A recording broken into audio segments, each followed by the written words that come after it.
This is not financial advice, not legal advice, for entertainment, educational purposes only. Anything I say is my opinion. Please don't make any financial decision based on anything I say in these videos. That being said, hit the like button, subscribe button, all that YouTube algorithm stuff, so you get the videos I put them out. See what I'm thinking, see I'm analyzing that data. But like I tell you every day, the day they release us is false. Man, it gives the false narrative to the markets. We can make bad trading decisions. Listen, I did a video earlier today, and I said that Aron has two objectives. One is to save the company, and one is to help his hedgy buddies, you know. And that's just my opinion, and I'm entitled to my opinion. And people are telling me that I'm contradicting myself and what I'm saying makes no sense.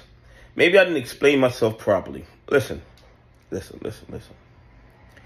If Aron gets a reverse split, who does that help? That doesn't help us.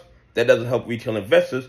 That helps the hedgies. That helps the market makers. That helps everybody who've been putting billions of counterfeit shares into the market that we bought, and they pocketed the money. That money's in their pockets. So if we get the reverse split, or not we, Aron gets the reverse split, 90% of them shares that we already paid for just disappear like they never existed. Like they never existed. How does that benefit us? That benefits the hedgies. That gives them their out. And then, if at this time, Aron releases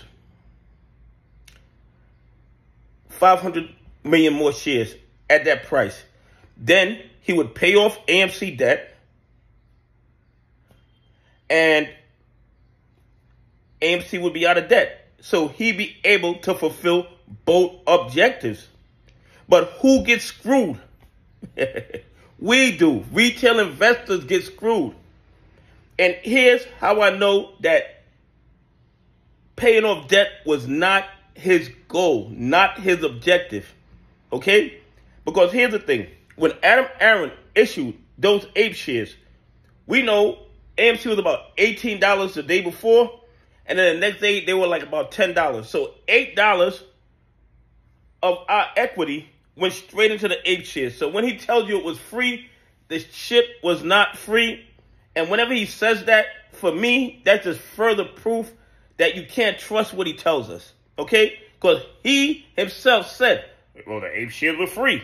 We all know they weren't free. We all looked at our portfolio and saw our portfolio lose $8 that went from AMC to APE. So they were not free. But if his goal was to pay off the debt, and he had 1 billion APE shares, why didn't he just sell 1 billion APE shares at $8 a piece on the day he released them? He'd have made $8 billion. He'd have paid off $5 billion in debt and sitting on $3 billion in cash, and we'd have been getting dividends since September. Okay? He had an opportunity to sell 1 billion APE shares at $8 a share when he first released them, and then he would have paid off the $5 billion in debt. He'd have had $3 billion in cash, and we'd have been receiving dividends. Why didn't he do that? Because paying off debt was not his objective. He waited until the debt was down to 72 cents. APE was down to 72 cents before he sold it to Aron for like 58 cents or 62 cents. I'm not exactly sure right now, but I know it was below 72 cents. The bottom line is this. His objective was not to pay off the debt, because when he issued those APE shares, he could have paid off the debt then. He could have sold 1 billion shares, 1 billion APE shares at $8 a share right then and there the very next day, and we would have been out of debt right then and there. So as far as I'm concerned, getting out of debt was not his objective. His primary objective, in my opinion, and I'm not telling you to buy, hold, or sell AMC. I'm not telling you to buy, hold, or sell APE. But his primary objective is to save the hedgies. Paying off debt is his secondary objective, okay? And that's just my opinion. That's what I see based on everything that he's done over the past 12 months. Anyway, please leave some comments. Tell me what you think. Do you think Aron's major objective is to help the hedgies or pay off debt? Anyway, have a great day. God bless. And I appreciate y'all on this journey with me.